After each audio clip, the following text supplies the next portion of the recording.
বিসমিল্লাহির রহমানির রহিম। আসসালামু আলাইকুম প্রিয় ভিউয়ার্স, আশা করি সবাই ভালো আছেন। আলহামদুলিল্লাহ আমিও ভালো আছি। মুক্তার শখের রান্না থেকে সবাইকে স্বাগতম। আজকে গরুর মাংসের টিক্কা করব। তো এখানে আমি শুধু মাংস নিয়েছি, হাড় ছাড়া মাংস 500 গ্রাম নিয়েছি, ছোট ছোট করে টুকরো করে কেটে নিয়েছি। আর বুটের ডাল 2 ঘন্টা ভিজিয়ে রেখেছে, 250 গ্রাম বুটের ডাল নিয়েছে। তো এখন এগুলো আমি সিদ্ধ দিব।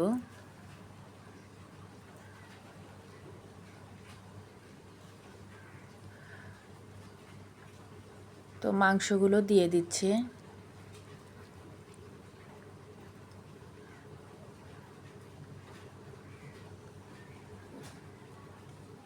এখানে হাড় ছাড়া মাংস নিয়েছে।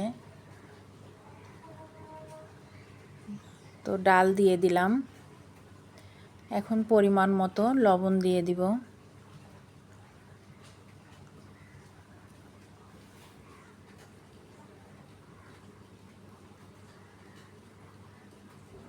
দুটো তেজপাতা ছিঁড়ে দিয়েছে, দুটো দারচিনি, দুটো ছোট এলাচ, লবঙ্গ দিয়ে দিলাম। 1 চামচ ধনিয়া গুঁড়া, 1 চামচ জিরা গুঁড়া দিয়ে দিলাম। 1/2 চামচ লাল মরিচের গুঁড়া দিয়ে দিলাম। এটা একটু ঝাল হওয়ার জন্য দিলাম।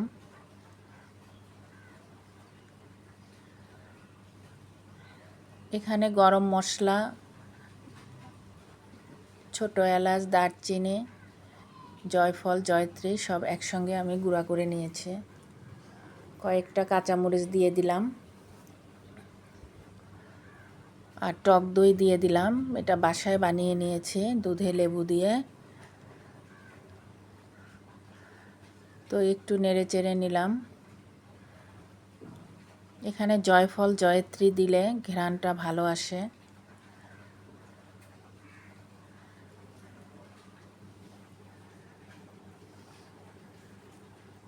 এবার আদা বাটা 1 চামচ, রসুন বাটা 1 চামচ দিয়ে দিব।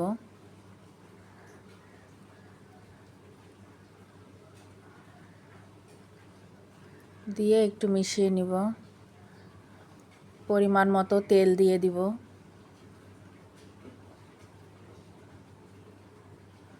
পেঁয়াজ কুচি দিয়ে দিব।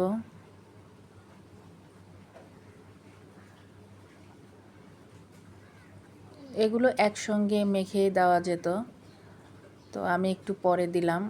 আজকে একটু অন্যভাবে করছি। দিয়ে ঢেকে দিয়ে কিছুক্ষণ পরে ফিরে এলাম। তো এখন নেড়ে চেড়ে দিব।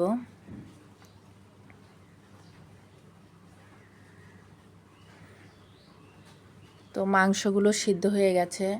পানি এমনভাবে দিতে হবে যেন সিদ্ধ হওয়ার পরে আর পানি না থাকে। মাংস ডাল সিদ্ধ হয়ে পানি শুকিয়ে যায়।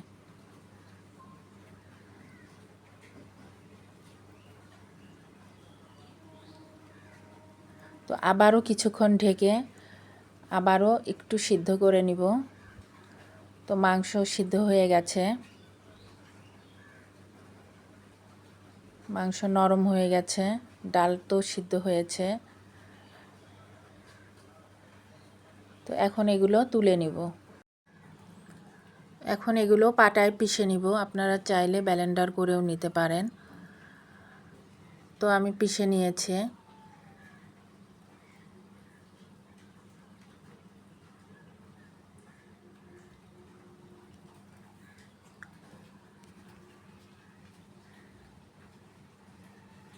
এখন এর মধ্যে পেঁয়াজ কুচি দিয়ে দিব,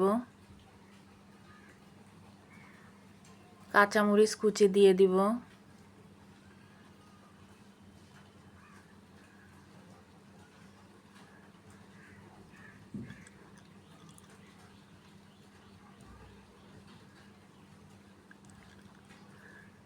সামান্য লবণ দিয়ে দিব, একটু লবণ লাগবে। আমি সিদ্ধ করার সময় লবণ দিয়েছি। এখানে কাবাব মশলা দিয়ে দিলাম।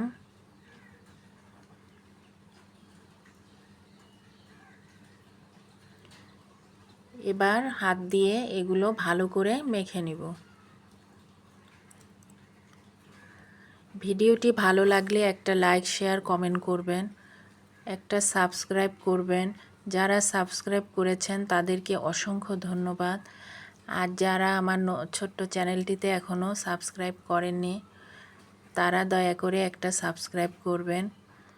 পাশে থাকা বেল আইকনটি ক্লিক করে দিবেন, নতুন নতুন ভিডিও সবার আগে দেখতে পাবেন।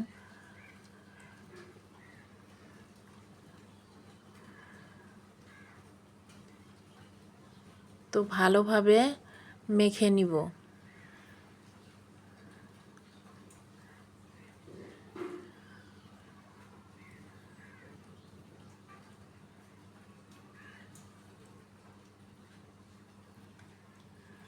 তো মাখা হয়ে গেছে। এখন দুটো ডিম গুলিয়ে নিব।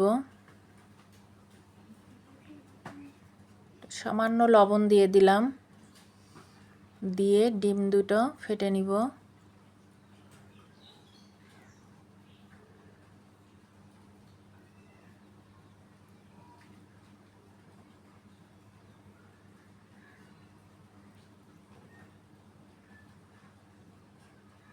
ভালোভাবে ফেটাতে হবে। তো হয়ে গেল।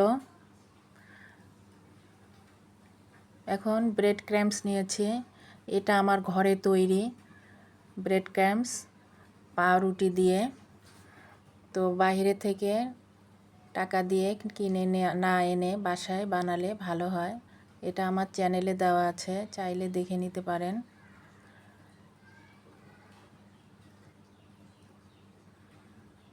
তো এখান থেকে নিয়ে এখন টাইট করে দলা করে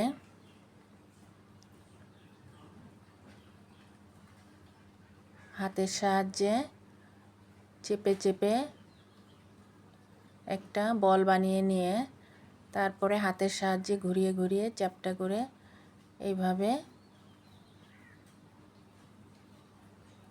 কাবাবের শেপ দিব। এটা লম্বা করেও দেওয়া যায়, আবার গোল গোল করেও দেওয়া যায়।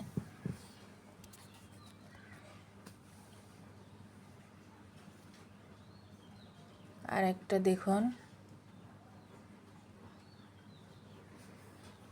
মাংসের কাবাব আমরা সবাই পছন্দ করি, সবার কাছেই ভালো লাগে। এটা খেতে অনেক মজা হয়। তো নতুন রাঁধুনিরা আমার রেসিপিটি ফলো করতে পারেন।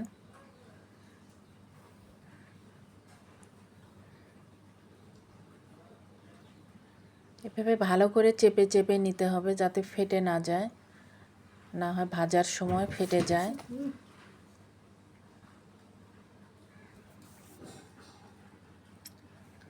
অনেক সফট হবে। তো এভাবে আমি সবগুলো বানিয়ে নিব।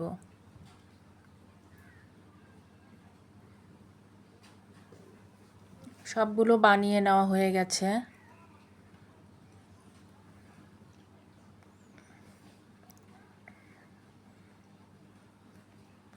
এখন এখান থেকে একটা নিয়ে ডিমে এইভাবে চুবিয়ে নিব।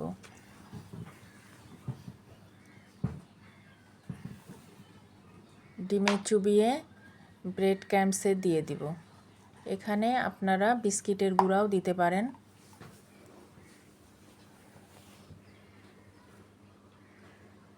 আর বাড়িতেই ব্রেড ক্রাম্বস তৈরি করতে পারেন, অনেক সহজ। এটা আমার রেসিপিতে দেওয়া আছে। এইভাবে ব্রেড ক্রাম্বস ভরিয়ে রেখে দিব। এভাবে আর একটা দেখুন,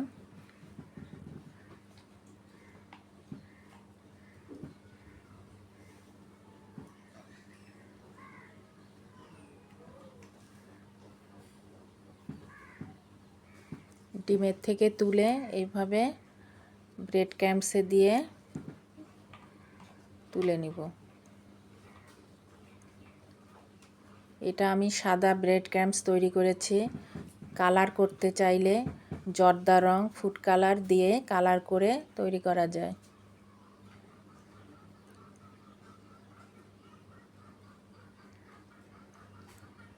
তো সবগুলো কোট করা হয়ে গেছে। এখন আমি ডাবল কোট করব, আবার করে নিচ্ছি ডিমে চুবিয়ে। এভাবে ডাবল কোট করলে খেতে অনেক মচমচে হয়। তো এইভাবে আমি সবগুলো ডাবল কোট করে নিব।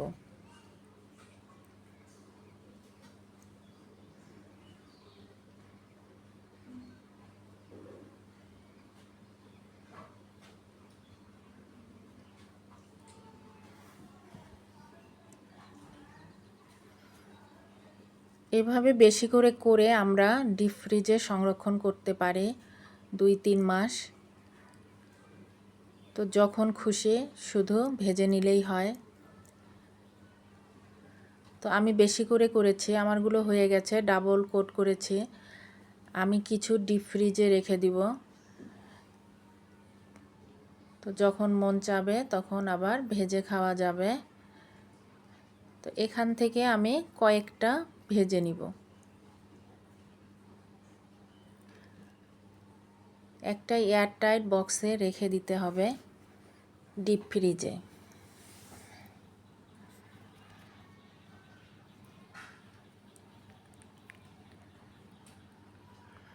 এবার কয়েকটা ভেজে দেখাবো। কড়াই গরম হয়ে গেলে তেল দিয়ে দিব, ডুবো তেল। তেলটা একটু বেশি দিতে হবে। তো তেলটা গরম হলে চুলার আঁচটা মাঝারি রাখতে হবে, রেখে কাবাবগুলো দিয়ে দিব।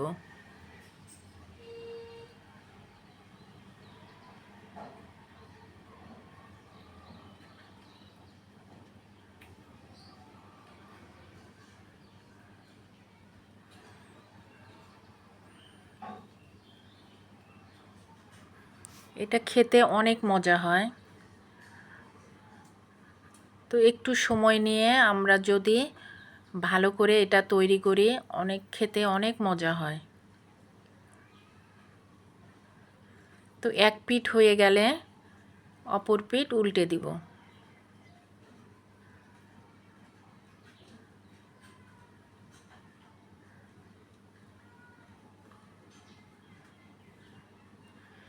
আমরা একসঙ্গে তৈরি করে ডিপ ফ্রিজে রেখে দিলে হঠাৎ করে কোনো মেহমান আসলে বা কোনো অনুষ্ঠানে নিজেরাও ভেজে খাওয়া যায়, তখন আর ঝামেলা হয় না। ঈদের আগে বানিয়ে রাখলে ঈদের দিন ভেজে খাওয়া যায়।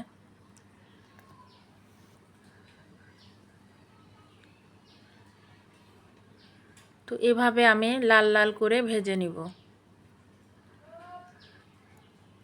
আপনাদের ইচ্ছা মতো ভেজে নেবেন, কড়া করে ভেজে নিতে পারেন বা একটু হালকাও ভেজে নিতে পারেন।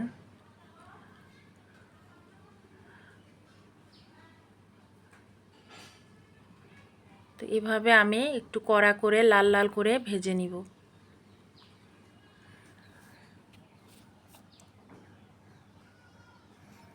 দেখুন কতটা ফুলে উঠেছে, আর কালারটাও অনেক সুন্দর এসেছে।